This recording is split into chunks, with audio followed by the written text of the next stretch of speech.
반갑습니다, 여러분. 실내건축 기능사 필기 영상 강의를 시작하도록 하겠습니다.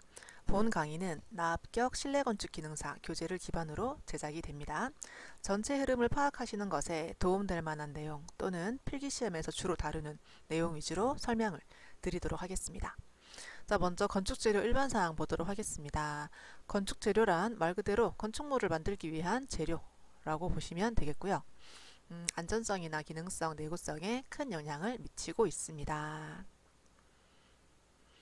건축 재료는 크게 제조 방식에 의한 분류, 화학 조성에 의한 분류, 사용 목적에 의한 분류로 볼 수 있는데, 제조 방식에 의한 분류는 먼저 천연 재료와 인공 재료로 구분이 됩니다. 천연 재료는 그냥 천연에서 나무, 돌, 자갈, 진흙 이런 것들을 그냥 채취해서 쓰는 것이 천연재료이고요. 콘크리트는 아무래도 이런 화학 성분을 섞어서 제조를 해서 시멘트를 만들고, 시멘트에다가 자갈과 모래를 섞어서 한 번 더 만들어 주는 것, 시멘트 속하는 것들이고요. 그리고 금속도 일종의 재련 과정, 순수한 금속을 뽑아내는 과정을 통해서 만들어지는 것. 그리고 석유화학 제품, 대표적으로 플라스틱 있겠습니다. 그리고 아스팔트 같은 것들, 이런 것들은 인공재료라고 보시면 되겠습니다. 자, 그리고 화학 조성에 의한 분류는 유기재료와 무기재료. 쉽게 생각했을 때 유기 있어요. 뭐가 있냐면 그 호흡 또는 탄소 또는 생명 이런 것들을 통해서 나오는 것들이 유기재료고요. 그런 호흡이 없는, 생명이 없는 것들은 무기재료라고 보시면 되겠습니다. 유기재료는 일단 목재가 이런 탄소, 이런 호흡을 통해서 나오는 거고요. 탄소 자체가 광합성을 통해서 자라는 그런 것들이기 때문에 유기재료. 그리고 아스팔트도 석유화학 제품에 속하긴 하는데, 이 석유라는 것 자체가 원래 나왔을 때 동물이나 식물이 오랫동안 이렇게 쌓여서 나온 기름으로 만들어낸 것이 아스팔트. 그리고 섬유 또한 석유화학 제품, 석유에서 나온 것들이죠. 그리고 플라스틱도 마찬가지. 그리고 도장재, 이것도 물론 천연에서 그냥 나무 수액 같은 걸로도 만들기도 하지만, 이런 플라스틱, 석유 화학 제품으로 나오기도 하기 때문에 도장재도 유기재료. 그리고 접착제 본드도 이런 동물의 힘줄 또는 수액 같은 걸로 기본적으로 만들기 때문에 얘들은 유기재료라고 보고 있습니다. 무기재료는 호흡하지 않는 거죠. 금속, 돌, 벽돌, 시멘트, 유리, 콘크리트 타일 이런 것들은 생명을 통해 나온 게 아니라 이런 광물 등을 통해서 나오는 것들이기 때문에 호흡하지 않는 무기 재료라고 보시면 되겠습니다. 그리고 사용 목적에 따른 분류입니다. 이것을 어디에 쓰는가의 문제예요. 구조에 쓰는가, 마감에 쓰는가, 그리고 차단, 물이나 습기, 음을 차단하는 역할, 차단 재료, 그리고 화재에 대한 방지, 내화 재료, 그리고 설비에 쓰는 재료, 급배수 냉난방, 위생 설비 이런 것들을 설비죠, 설비. 이런 것들을 설비 재료라고 합니다. 자, 문제 보겠습니다. 건축 재료를 화학 조성에 의해 분류할 경우 다음 중 무기 재료에 해당되지 않는 것은? 여기 해당되지 않는다는 것은 유기 재료가 무엇인가의 문제죠. 대표적으로 광합성을 하고 숨을 쉬는 목재가 유기 재료 되겠습니다. 자, 그리고 건축 재료의 요구 성능. 구조재에 요구되는 성능은 당연히 구조적 안정성 필요하고요. 이런 하중에 잘 버틸 수 있는 안전한 지지, 그것이 구조적 안정성이고요. 팽창이나 수축 또는 함몰 꺼지는 것, 그리고 얼었을 때 녹았다가 얼었다가 하는 것에 대한 안정성을 확보하는 것, 그리고 내충격성, 충격을 받았을 때 또는 사고 났을 때 강도를 확보해야 되겠죠. 자, 그리고 화재에도 잘 버틸 수 있어야 되겠습니다.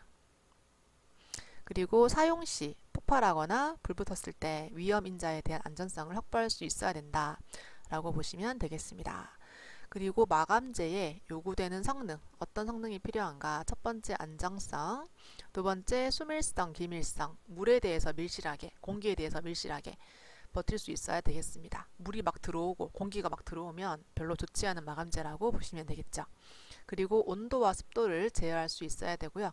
제어라기보다는 좀 차단할 수 있어야 되겠고요. 그리고 공기, 환기가 좀 잘 될 수 있도록 해야 되겠고요.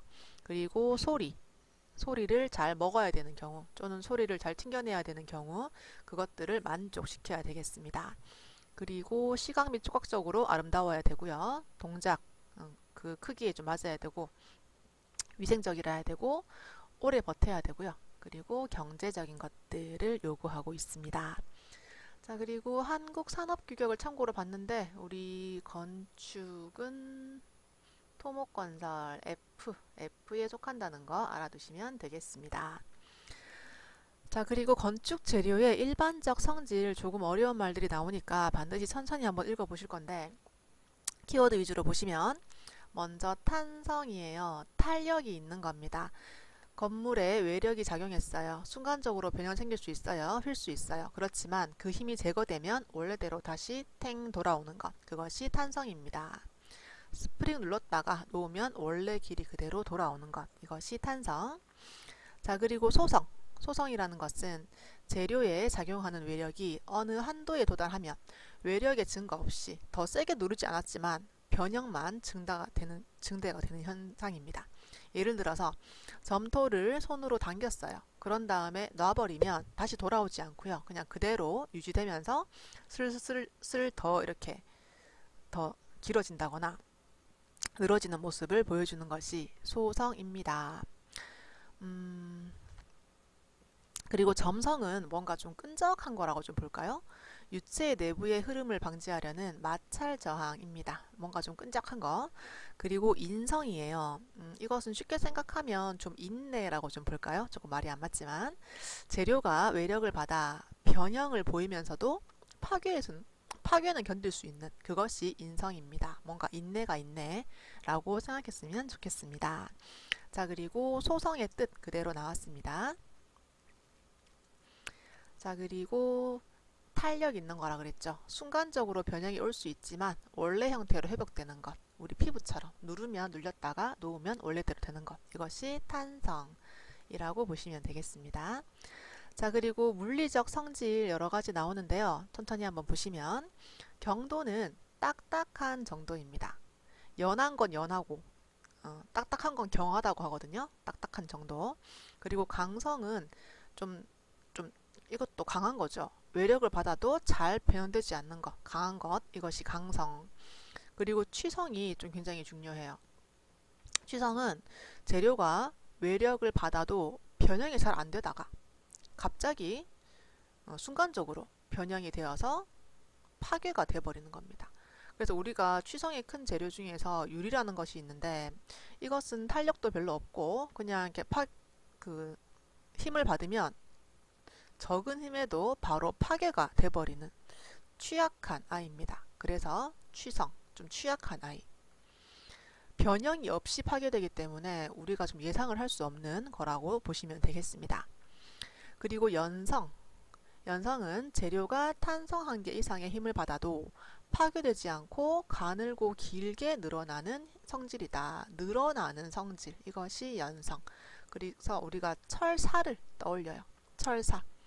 금속에다가 열을 줘서 이렇게 잡아당기면 파괴되는 것이 아니라 길게 늘어나서 그대로 유지가 되는 거죠. 이것이 연성이고요. 전성도 좀 비슷해요. 이것도 파괴되지 않고 판으로 펼쳐지는 현상입니다. 그래서 우리가 이것을 떠올릴 때는 철판을 떠올려요. 일반적으로 전성과 연성은 금속 재료의 일반적인 성질 중 하나이다. 이 두 가지 또 중요하게 보시고요. 또 취성은 또 문제에 많이 나오기 때문에 잘 봐두시기 바랍니다. 바로 문제 나왔네요. 박편으로 얇은 판상으로 펴지는 것은 전성입니다. 늘어나서 철사가 되는 것은 연성. 두 가지를 구분하시기 바랍니다. 자, 그리고 피로 또는 피로파괴라는 게 나와요. 이거는 조금 유치할 수도 있겠지만 좀 피곤한 거예요. 무슨 소리냐면 만약에 어떤 구조물에 예를 들어서 10이라는 힘이 파괴되는 기준이에요. 10이라는 힘이 닿으면. 그런데 이렇게 되는 게 아니라 1이라는 힘이 계속 되는 겁니다. 그러면 이게 계속된다고 해서 순간적으로 부러지는 건 아니지만 분명히 이 구조체에 어떤 문제를 일으킬 거라는 거죠. 강도를 떨어뜨린다거나 또는 굉장히 오랜 시간 지나면 파괴된다거나 이렇게 되는 것이 피로 또는 피로 파괴입니다. 여러 번의 반복 응량에 대하여 설계 기준 강도 이하에서 아까 10이 부러지는데 1로 계속한다 그랬죠?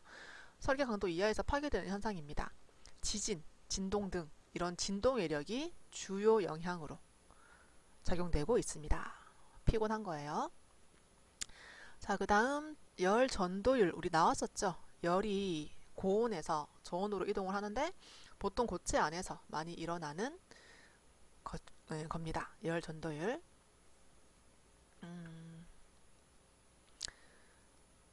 그리고 열 팽창 개수는 열에 의해 팽창되는 겁니다. 커지는 거죠. 열에 의한 팽창으로 길이에 대한 비율은 길이는 선이죠. 선 팽창 개수. 열에 대한 팽창으로 용적이 늘어나고 줄어나요. 그것은 체적이라고 부르는 체팽창 개수라고 보시면 됩니다. 일단 열 팽창 개수는 열에 대해서 늘어났다가 줄었다가 팽창하는 것이라고 보시면 좋겠습니다. 그리고 연화점과 용융점이라는 말이 나와요. 재료에 열을 가하면 곧 연해지는 거죠. 볼까요? 아스팔트나 유리와 같이 고체에서 액체로 변하는 경계점이 불분명해요. 우리 보통 아스팔트 굉장히 뜨거운 열에 녹아요. 우리 유리공예 아시죠?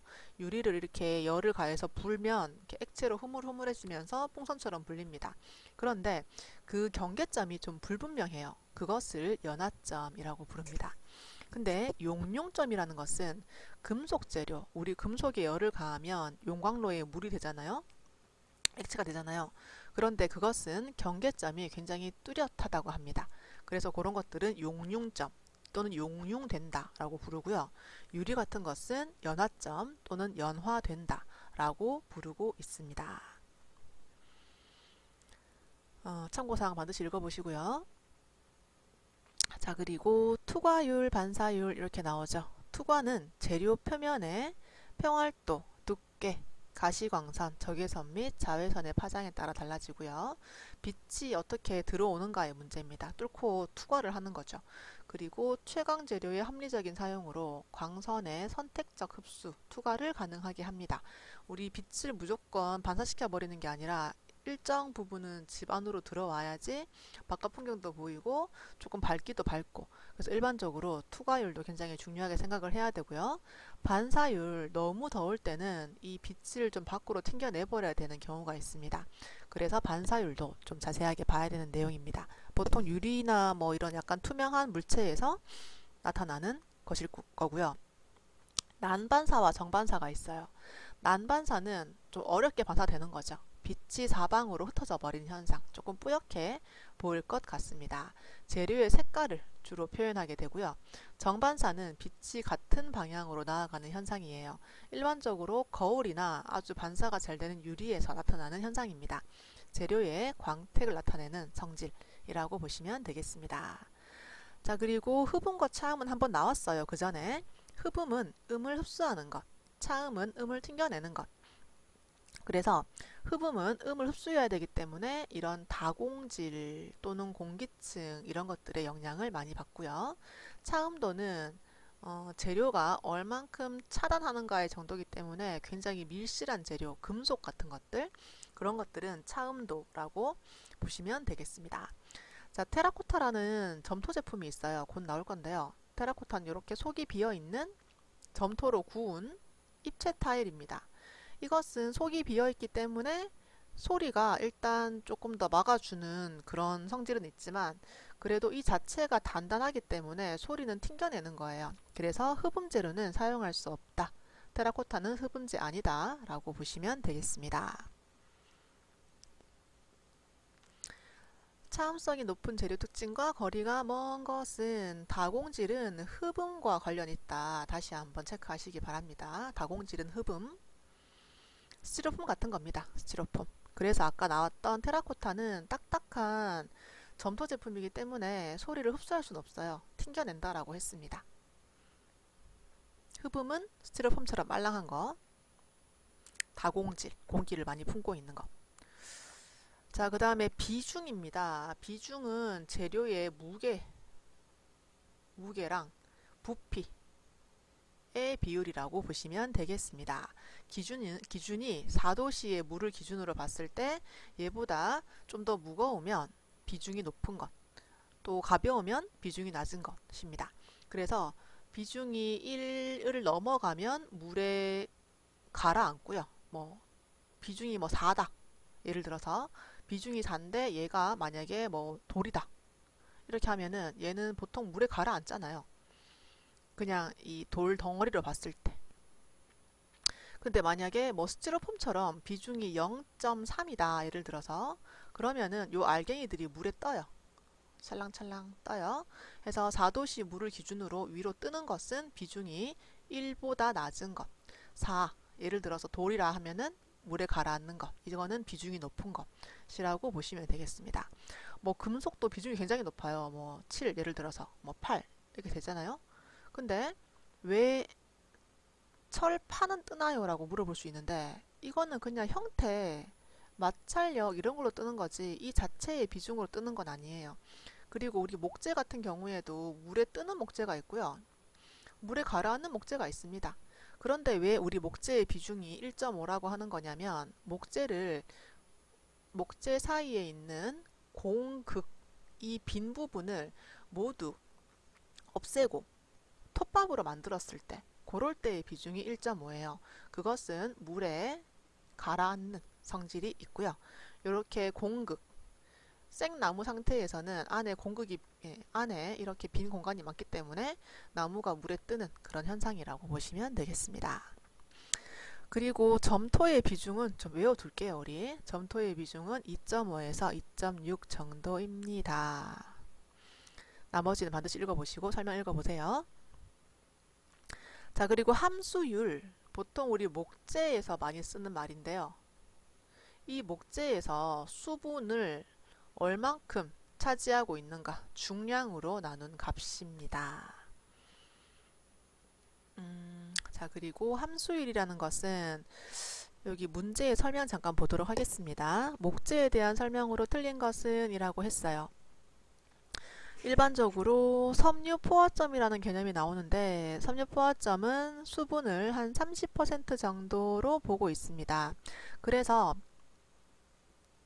섬유 포화점 이상에서는 그러니까 뭐 40% 함수율이다. 그러니까 물을 더 먹은 거잖아요. 그러면 일단 강도가 좀 떨어질 수밖에 없어요. 이게 생나무기 때문에 좀 말랑말랑 하거든요, 애들이. 그런데 만약에 이 섬유 포화점 이하, 예를 들어서 15%로 얘를 바짝 말린 거예요. 그러면 이 압축 강도 같은 것들이 좀 늘어나거든요. 그래서 강도가 좀 올라간다라고 보시면 됩니다. 그래서 섬유 포화점 이하에서는 강도가 증가한다. 요게 일반적인 답입니다. 그런데 여기서는 이상에서는 증가에 따라 증대된다 라고 말을 했어요. 그래서 틀린 것, 이것을 이하라고 해야 되고요. 증가가 아니라 감소, 수분의 감소라고 보셔야 됩니다. 이렇게 돼야지 강도가 증대된다 라고 보시면 되겠습니다. 자, 흡수율. 재료를 일정 시간 물속에 넣었을 때 얼만큼 물을 흡수하는가에 대한 비율입니다. 그리고 비열. 이것은 1g인 재료의 온도를 1도씨 높이는데 필요한 열의 양. 이것이 비열. 용어 알아두시기 바랍니다. 다 읽어보시고요. 그리고 내구성. 후성이 아니라 내후성. 내후성이라는 것은 내가 뭔가에 인내, 버티는 거죠. 후는 기후에 버티는 거예요. 기후가 좀 춥고 덥고 해도 잘 버티는 것이 내후성이 좋은 것입니다. 그리고 내마모성은 마모되는 거예요. 이렇게 많이 스크래치가 났을 때 그러니까 긁히지 않는 것이 내마모성이 좋은 것. 그리고 내식성은 부식에 저항하는 겁니다. 그리고 화학약품에 저항하는 것. 내는 뭔가 저항하는 것. 후는 기후에 저항하는 것. 이렇게 보시면 되겠습니다. 여기 내자가 빠졌어요. 자, 그리고 이와 같은 인자에 저항할 수 있도록 해줌으로써 필요에 따라서 내구성이 있는 재료를 만들 수 있다. 이 내구성이라는 것은 내후성, 내마모성, 내식성, 내화학약품성 등 시간이 지날수록 어떤 영향을 받아서 좀 나빠질 수 있는데 내구성이 좋은 것은 이 오래됨에도 잘 버티는 것, 그것이 내구성의 이라고 보시면 되겠습니다. 자, 그리고 변형률이라는 게 나오죠. 얼만큼 변형되어 있는가의 비율이에요. 원래 크기에서 조금 시간이 지나서 이렇게 바뀐 거예요. 요만큼. 요만큼 바뀐 것이 원래에 비해서 몇 퍼센트 줄었는가, 이것을 물어보는 것이 변형률입니다. 자, 그리고 변형률이 나왔으니까 옆에 잠깐 보시면 뿌아송비라는 게 있어요. 이것은 축, 이렇게 축 방향, 이렇게 축 방향을 힘을 가했어요. 누르거나 당기거나. 이렇게 하면 이렇게 옆쪽으로 좀 볼록해주는 성질이 있죠. 어떤 지우개 같은 건 더 심할 것이고, 목재도 이런 성질이 있을 겁니다. 이랬을 때 이 축 방향, 여기서 눌렀더니 이만큼 줄었어요. 근데 옆으로는 이만큼 늘었어요 또. 그래서 이 줄어든 것과 늘어난 것의 비율을 뿌아송 비라고 부르고 있습니다.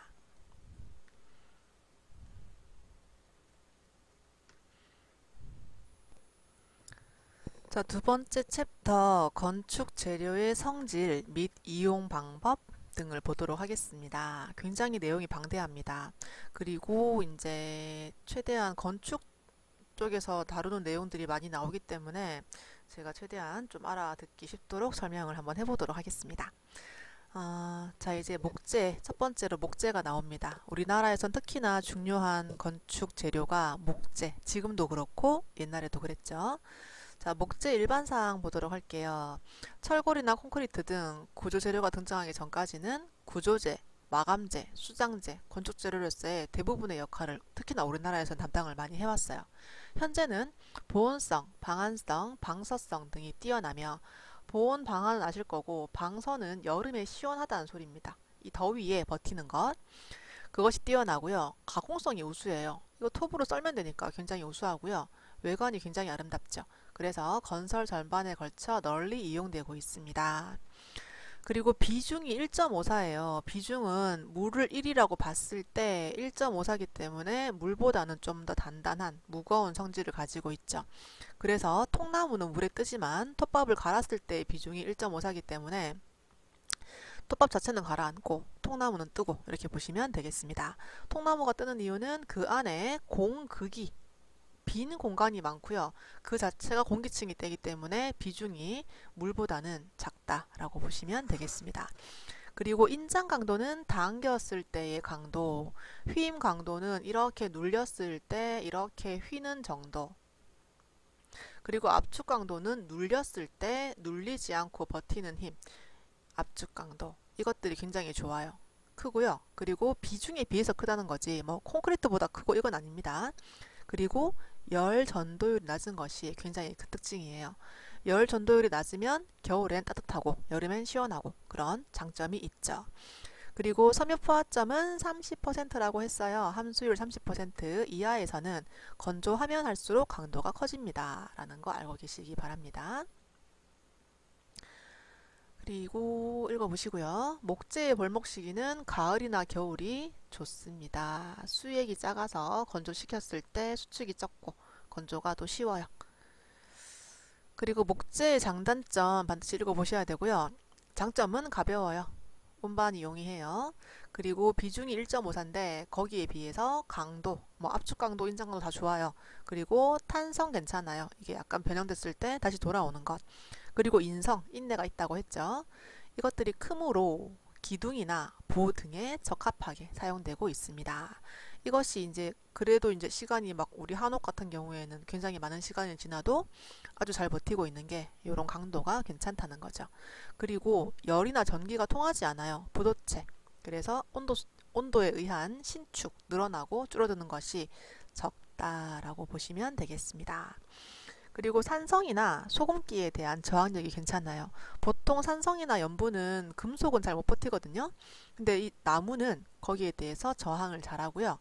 외관이 예뻐요. 그리고 딱 인체 접촉 시 만져봤을 때 촉감이 굉장히 부드럽고 좋습니다. 이것이 장점. 단점은 함수량에 따라 물을 먹으면 먹을수록 팽창되는 성질이 굉장히 커요. 그것이 단점이고요. 재질이나 강도가 불균일할 수밖에 없죠. 왜냐하면 자연에서 나왔기 때문에 그럴 수밖에 없는 거라고 보시면 되겠습니다. 여름에 자란 부분, 겨울에 자란 부분 이거 다르기 때문에 재질과 강도는 불균일. 그리고 부식될 수 있어요. 이런 녹이 쓴다는 건 당연히 아니고요. 이제 온도란다. 그 외부 공기에 의해서 오랫동안 햇빛을 맞고 비를 맞으면 좀 이렇게 삭아지는 거죠. 부식이 되는 거고요. 그리고 내화성, 불이 붙을 수 있어요. 그래서 약하다라고 보는 게 단점. 단단한 정도, 경도 및 섬유 방향 전단 및 균열 강도가 약해요. 이건 뭔 소리냐면 이렇게 목재가 있으면 나이테가 이렇게 있고요. 이렇게 자라는 방향이 섬유 방향이에요. 이 부분에 충격이 가해지면 도끼를 탕 찍으면 반으로 쪼개지잖아요. 그런 전단, 잘라지는 것, 그리고 균열되는 것. 이 시간이 지나면 이 부분, 세로 부분이 좀 갈라지는 균열 강도가 약한 단점이 있습니다. 그리고 이 큰 나무를 키우려면 굉장히 오랜 시간이 걸려요. 그래서 이 크기의 제한도 많이 받는 단점이 있습니다. 다 읽어보시고요.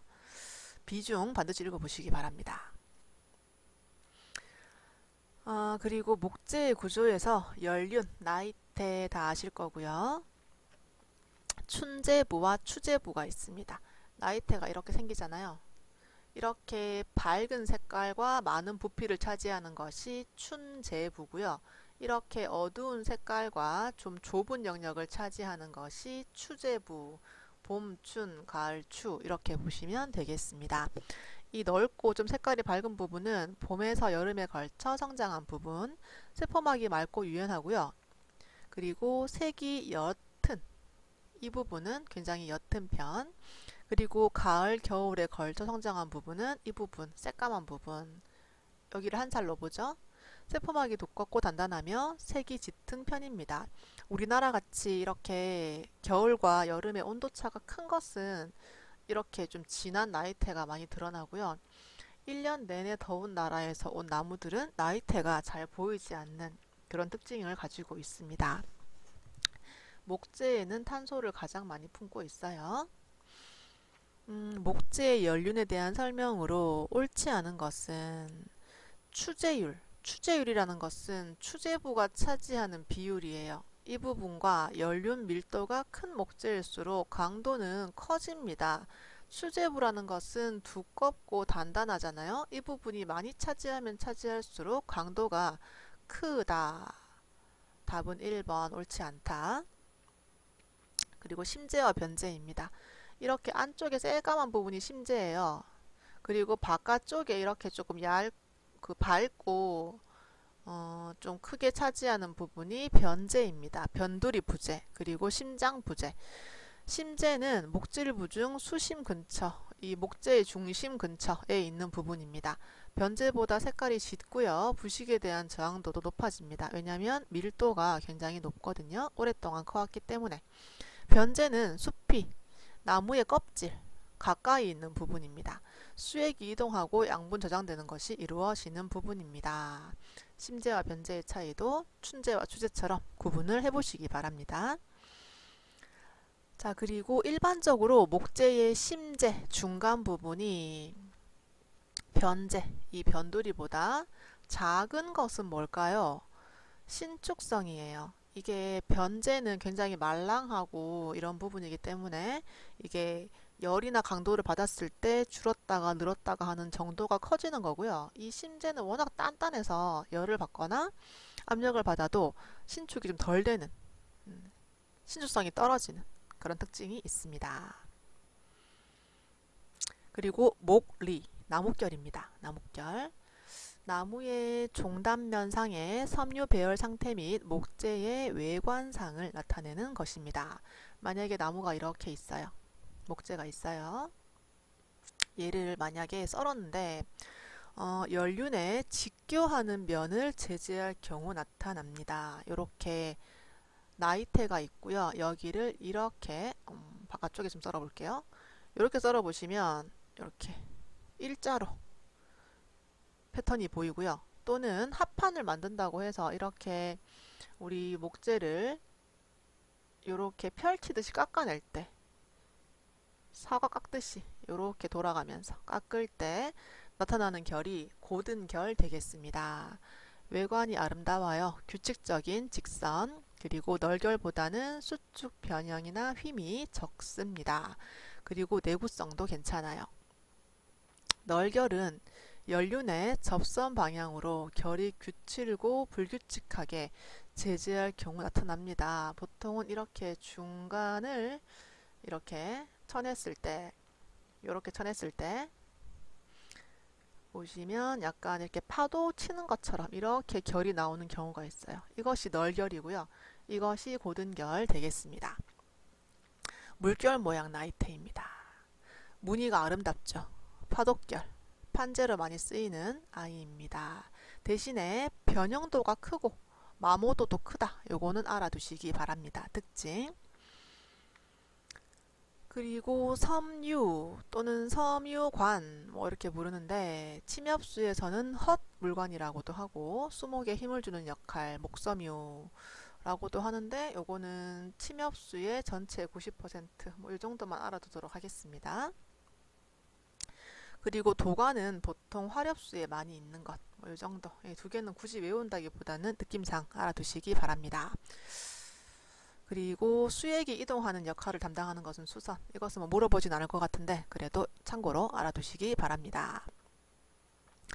자, 그리고 비중 나왔었어요. 물 4도씨에 대해서 어떻게 차지하는가, 부피분의 무게가 어떤가, 뭐 이 정도가 비중인데요. 우리 목재는 1.54, 요거 반드시 알아두시기 바랍니다. 같은 수종이라도 다를 수 있다라는 거, 비중이 큰 목재일수록 강도는 크다라는 거 보시면 되겠습니다. 그리고 공극률 구하는 공식인데요. 만약에 뭐 요 W는 절대 건조 또는 절건 비중, 전건 비중, 절건 비중 뭐 비슷한 말인데 바짝 말렸을 때 얘가 어느 정도의 무게인가를 보여주는 거예요. 수분을 함유하지 않았을 때. 자, 그러면 수분이 있는 거랑 없는 거랑 무게가 달라질 텐데 바짝 말렸을 때 요 값을 줄 거예요. 그래서 만약에 이 값이 0.5다 예를 들어서 이렇게 한다면 1 마이너스 괄호 씌우시고요. 0.5 나누기 1.54 이렇게 하면 값이 나오겠죠? 자, 그런 다음에 나누기예요. 나누기 해서 곱하기 100 이렇게 해서 값을 구하는 문제가 뭐 나올 수도 있는데 참고로 그냥 알아두시기 바랍니다.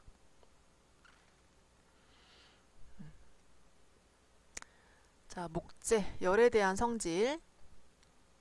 목재는 조직 가운데 공극, 그러니까 이렇게 결과 결 사이에 빈 공간이 있어요. 그것이 공극입니다. 열 전도율이 낮은 재료예요. 열이 들어오다가 이 공극에서 열이 좀 차단되는 기체이기 때문에 뭐 그런 게 있고, 내화성은 낮아요. 또 내화성. 그래서 충분히 이런 열에 대한 저항을 할 수 있는 약품이나 뭐 그런 여러 가지 고려를 한번 해봐야 되는 게 요 목재의 성질입니다. 문제 잠깐 보시면 목구조에 대한 설명으로 옳지 않은 것은 내화성은 좋지는 않아요. 불에 탈 수 있잖아요. 내연성 또는 내화성. 그리고 함수율 계속 나오는 말인데 바짝 말렸을 때 무게 나누기 물의 무게라고 보시면 되겠습니다. 그리고 섬유포화점 이하에서는 함수율이 작을수록 압축강도 커진다. 섬유포화점은 30%, 물을 머금었을 때를 섬유포화점입니다. 함수율이 커진다는 것은 40%, 50%, 함수율이 작아진다는 것은 15%, 뭐 10%, 이렇게 될수록 강도는 커진다라고 보시면 되겠습니다. 자, 목재 함수율과 성질에 대한 설명으로 옳은 것은 답만 바로 볼게요. 섬유포화점 이상에서는 함수율이 증가해도 압축 강도가 작아지진 않고요. 그냥 일정하다라고 보시면 되겠습니다. 이게 지금 강도가 커진다고 해서 40%가 강도가 작아지는 건 아니고요. 뭐 30%나 40%나 50%나 뭐 비슷하다라고 라고 이해를 하시면 좋겠습니다. 대신에 이하에서는 압축 강도 커진다는 거 다시 한번 체크하시기 바랍니다. 자, 그리고 힘과 방향의 관계입니다. 일반적으로 힘을 가하는 방향, 가력 방향이 섬유 방향에 평행한다는 것은 이렇게 했을 때 나무가 이렇게 세워져 있잖아요. 여기에 잡아당긴다거나 누르는 힘이 이렇게 평행을 하게 되면은 최대가 됩니다. 대신에 섬유 방향에 직각으로 잡아당기거나 눌렀을 때는 이 부분이 눌리거나 좀 부러지거나 할 수도 있다라고 보고 있습니다. 그리고 압축 강도, 누르는 강도보다는 요 당기는 강도를 얘가 더 잘 버팁니다. 인장 강도가 가장 강해요. 당기는 강도. 자, 목재의 강도 중 가장 큰 것은 인장 강도. 이건 알아두시기 바랍니다. 보통 압축 강도가 큰 것은 콘크리트나 뭐 시멘트, 돌 이런 거예요. 압축 강도가 큰 것은.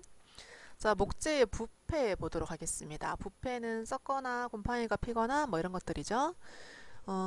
균이 번식할 수 있는 적당한 온도는 20도에서 40도, 습도는 90% 이상, 발육 가능한 최저 습도는 85%이다 라고 보시면 좋겠습니다. 그리고 균이 번식하지 않도록 방부제를 발라주는데요. 기름성, 물성 두 가지가 있습니다. 자, 먼저 크레오조트 오일이고요. 굉장히 방부력은 우수하지만 냄새가 많이 납니다. 흑갈색이에요. 실내에 쓰면 안 되겠죠. PCP, 펜타크로로페놀이라는 것은 무색무취, 방부력은 우수해요. 그 위에 페인트 칠할 수 있어요. 그래서 굉장히 좀 예쁜 결을 보여줄 수 있습니다. 그리고 수용성 방부제는 이런 것들이 있는데 보통 우리 물에 섞어서 방부를 하는 건데요. 그렇게 성질이 좋다라고 보지는 않고 있는 것이 수용성 방부제입니다. 방부제를 처리하는 법은 바르거나 이렇게 담궈 놓거나 아니면 주입, 압력을 높여서 또는 가압을 해서 주입하는 것. 그리고 생리적 주입법은 나무를 키우는 과정에서 뿌리에다가 넣는 건데 뭐 크게 효과가 있다고는 하지 않는다 라고 보고 있습니다. 그리고 방부제를 바를 때 금속에 피해 있으면 안 돼요. 이 방부제로 인하여 녹이 쓴다거나 또는 인체, 숨 쉬었는데 그게 안 좋은 영향으로 온다거나 그거는 안 된다 라고 보시면 되겠습니다. 나머지 다 읽어보세요. 목재 방부제에 대한 설명으로 틀린 것은 펜타크로로페놀은 방부력이 괜찮아요. 그리고 페인트 칠 할 수 있어요. 불가능 아니에요. 그래서 틀린 것 이렇게 푸시면 되겠습니다. 자, 목재 건조법. 목재를 그냥 쓰는 건 아니고 좀 수액을 빼고 건조를 해서 쓰시면 더 오래 쓸 수 있기 때문에 보통 건조를 해서 쓰고 있습니다. 목재를 수장제는 실내 벽체에 붙이는 것 같은 것들, 그런 것들이 수장한다고 하는데 수장제로 사용하기 위해서는 반드시 건조하셔야 됩니다.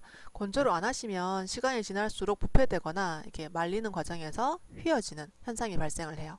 그리고 건조가 잘 된 목재는 수축 균열이나 변형이 일어나지 않고요. 부패균, 썩는 것을 방지할 수 있습니다.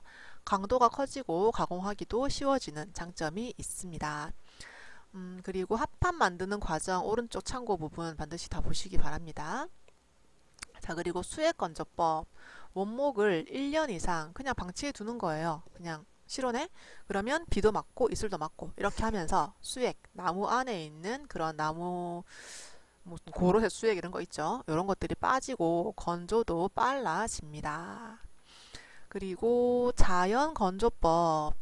제재한 목재를 옥 내나 옥 외에 그냥 쌓아두는 거고요. 직사광선이나 비를 맞추지 않아요. 통풍만으로 건조시키는 것이 대기건조법 또는 자연건조법. 둘 다 그냥 방치하는 거긴 한데 비를 맞추는 것과 안 맞추는 것 차이라고 보시면 되겠습니다. 둘 다 자연건조법이었고요. 인공건조법 이렇게 증기를 쐬서 열기를 쐬서 그리고 연기에 좀 구워서 이렇게 말리는 세 가지 방법이 있습니다. 특수건조법은 진공상태 탱크 속에 넣어서 말리는 것 특수건조법. 자, 그러면 건조실에 목재를 쌓아 놓고요. 온도, 습도, 풍속을 인위적으로 조절하는 인공 건조에 속하는 것은 진공 건조법 되겠습니다. 자, 또 문제 보겠습니다. 목재의 건조 방법 중 인공 건조법에 속하지 않는 것은 대기 건조법은 수액 건조법과 더불어 자연 건조법에 속하는 건조법입니다. 목재 이용. 먼저 합판, 별표가 3개네요. 굉장히 중요한 문제입니다.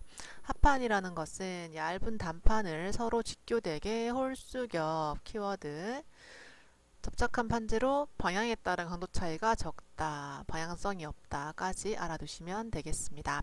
서로 직교되게 한다는 것은 이렇게 목재가 있고 이것을 펼쳐서 깎아내듯이 얇은 단판을 만들어요. 이것을 한번 놓고 본드 칠해 주시고요. 다음은 반대결로 직교되게, 그 다음 또 반대결로 이렇게 계속 쌓아 나가는 건데 홀수겹으로 해야 방향성에 대한 저항을 좀 할 수 있고요. 직교되게 해주셔야 되겠습니다. 이것을 만약에 이렇게 일자로만 계속 쌓아 나간다면 오징어처럼 찢어지는 문제가 발생을 할 거예요. 그것을 막아주는 게 직교되게 쌓는 법. 그리고 곡면 가공 가능합니다. 우리 의자 다리 같은 거 보시면 이렇게 곡면 가공되어 있는 합판이 있어요. 이런 것들 보시면 구부린 상태로 발라 나가면 되기 때문에, 합쳐 나가면 되기 때문에 충분히 가능한 부분입니다. 그리고 제조 방법은 로터리 베니어, 슬라이드 베니어, 소드 베니어. 그 전 페이지에 이렇게 그림으로 표현을 해놨습니다. 방향과 방법 확인해 보시기 바랍니다. 그리고 요즘 OSB 합판이라는 게 있는데 요즘 전원주택 같은 거 바깥쪽에 이렇게 단열재 역할도 좀 하고 합판 역할을 대신하는 OSB 합판인데요. 요거 모양이랑 어떻게 만들어지는지도 읽어보시기 바랍니다. 옳지 않은 것은, 합판에 대해서 옳지 않은 것은 단판을 섬유 방향이 평행 아니죠. 직교되도록. 홀수는 맞습니다. 그래서 하나 틀렸기 때문에 정답은 3번 되겠습니다. 자, 집성 목재. 집성목은 선별된 건조 목재를 이것은 또 평행하도록, 섬유 방향이 평행하도록 서로 쌓고 붙이고 해서 만든 목재입니다. 그래서 일반적으로 집성목은 이렇게 목재를 조각을 내서 잘라내고요. 여기다가 또 다른 목재를 이렇게 붙여 나가는 방식. 섬유 방향에 이렇게 평행하도록 붙여 나가는 방식. 이렇게 해서 많이 붙이면 큰 판재가 될 것이고 적게 붙이면 작은 판재가 될 것이고 이렇게 글루, 풀로 붙여 나가는 방법이 집성 목재입니다. 물론 본드겠죠? 자, 이것을 아치와 같은 모양으로 만들 수 있고요. 인공적으로 조절할 수 있어요. 이런 압력을 가해서 또는 본드 바를 때 좀 튼튼한 목재로 만들 수 있고요. 긴 단면은 길게 붙이면 되고 계속 붙여 나가면 되겠죠. 그리고 큰 부재도 계속 붙이면 되니까 비교적 쉽게 만들 수 있습니다. 응력에 따라 필요한 만큼 쌓아서 붙여서 사용할 수 있습니다. 집성목에 대한 설명으로 옳지 않은 것은, 자, 먼저 톱밥이나 대패밥 이런 것들은 섬유판입니다. 집성목이 아니에요. 집성목은 붙여 나가는 것. 나머지는 읽어보시기 바랍니다. 그리고 섬유판이라는 것은 톱밥 또는 대패밥 또는 나무 부스러기 이런 것들을 본드에 말아가지고 이렇게 판 형태 만들어내고 압력을 가해서 중밀도 또는 고밀도 이렇게 만들어내는 판, 그것이 섬유판 되겠습니다. 기호는 MDF이며 이거 많이 들어보셨죠? Medium Density Fiberboard입니다. 중밀도 섬유판, 중밀도 섬유판 이렇게 풀어주시면 되겠습니다. 자, 파티클 보드는 목재를 이렇게 썰거나 이렇게 갈아서 건조시킨 후 합성수지 접착제를 말아서 열을 가하거나 눌러서 성형한 판상 제품입니다. 그래서 MDF보다는 이거를 톱밥을 낸 게 아니기 때문에 조금 더 강도가 좀 세다라고 보고 있습니다. 변형이 좀 적은 편이고요. 음이나 열 차단성이 우수합니다. 이 특징은 목재가 대부분 가지고 있는 특징이에요. 그리고 수분 습기에 약한 것도 목재가 대부분 가지고 있는 거고요. 방향성이 없어요. 이거 목재 같은 경우에는 섬유 방향과 평행 방향에 좀 차이가 있는데 이것은 가루를 내버렸기 때문에 빻아버렸기 때문에 방향성은 없고요. 폐재를 그러니까 뭐 원목 같은 거 쓰고 남은 짜투리 이런 부분들을 좀 빻아서 쓸 수 있기 때문에 효과적으로 이용할 수 있습니다. 가구나 싱크대 상판, 칸막이 벽 등에 이용할 수 있어요. 이렇게 판재를 만들어내고 거기에다가 이런 목재 무늬를 필름을 붙여서 쓰는 게 일반적인 방식입니다. 파티클보드에 대한 설명으로 옳지 않은 것은 수분이나 습도의 저항 성능은 보통은 다 우수하지 않아요. 일반적인 목재는 대부분 우수하지 않습니다. 자, 그 다음 방부목. 방부목은 곰팡이균과 곤충의 피해를 막기 위해 방부제를 침투시켜 방부 처리한 목재입니다. 외부 습기에 보통 노출되어 있고요. 데크나 테라스, 벤치, 계단 등 외부 시설물에 주로 이용하는 방부를 방지한 목재라고 보시면 되겠습니다. 자, 코펜하겐 리브도 굉장히 중요해서 별표가 3개나 있죠. 두꺼운 판을 이렇게 곡선으로 따냈어요. 그리고 위에 밑에 홈을 만들어서 리브를 만들고 각 강당이나 극장 등의 내벽에 붙이고요. 키워드는 음향 조절 효과 별표하시기 바랍니다. 음향 조절이 된다는 것은 이렇게 요 처리되어 있잖아요. 이렇게 들어가고 나오고 이렇게 생겼습니다. 자, 그러다 보니까 소리가 튕기는 게 아니라 이렇게 한번 굴러서 나올 수 있어요. 그래서 좀 실내에서는 뭐 이런 여러 가지 공음 현상도 막아주고 소리를 좀 더 미려하게 만들어주고 그리고 모양 자체도 굉장히 심미적으로 미려해서 루버 역할. 루버라는 것은 목재를 일정하게 배열을 해서 만드는 수장재인데요. 이게 좀 꼬불꼬불하긴 하지만 굉장히 고급스러운 루버 역할도 하게 됩니다. 자, 그리고 수장재라는 말 나오죠. 수장은 이렇게 하나의 판 또는 덩어리를 붙이는 거, 뭐 타일 붙이는 거, 돌 붙이는 거 이런 것들이 수장재고요. 도장은 액을 또는 물처럼 개서 바르는 게 도장. 그리고 미장은 가루를 시멘트 같은 것들 가루를 물에 섞어서 이렇게 삽으로 흑송 같은 걸로 발라내는 것이 미장 이렇게 되는데 수장은 그렇고 도장은 페인트 이런 용어 정리도 한번 해보는 게 좋을 것 같아요. 수장이라는 것은 이렇게 완성된 덩어리를 붙여나가는 것이 수장이라고 보시면 되겠습니다. 자, 그리고 목재 가공품 중에서 강당 집회장 천장에 붙이고 키워드는 음향 조절용 그러면은 답은 코펜하겐 리브 되겠습니다. 네, 목재가 계속 나오고 있어요. 자, 그 다음 마루판 보도록 할게요. 나무를 소재로 인공 건조한 판재 제품이고요. 플로링 보드. 플로링은 바닥재, 보드, 그리고 블럭, 파케트 패널 또는 파케트 블럭.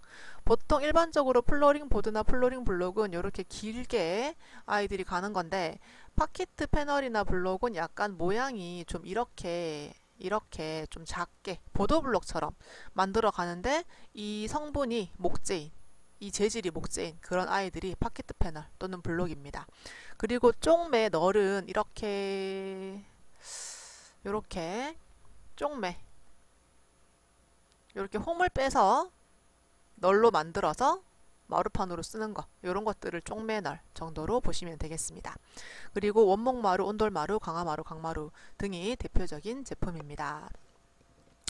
여기 어떻게 구분되는지 해놨고요. 보통 키워드로 보시면 원목은 말 그대로 천연나무, 온돌마루는 그 내부가 합판, 강화마루는 MDF 또는 HDF 그 위에 필름을 붙인 것 이렇게 구분을 해서 보시기 바랍니다. 다음 중 실내 바닥 마감재로 사용이 가장 곤란한 것은 코펜하겐 리브는 벽에 붙이는 아이라고 했죠. 수장재고요. 음향 조절 효과가 있습니다. 자, 그리고 고밀도 목재 패널 이것은 요즘 많이 나오는 밀도를 높여준 목재 패널이에요. 우리 목재에다가 열 경화성 수지, 열을 받으면 단단해지는 플라스틱 같은 그 수지, 그 액을 섞어서 압축시켜서 만드는 겁니다. 그래서 그 목재 자체가 가진 어떤 방향성이나 그런 여러 가지 불편한 점들을 보완해준 그런 패널이 고밀도 목재 패널 특징 읽어보시기 바랍니다.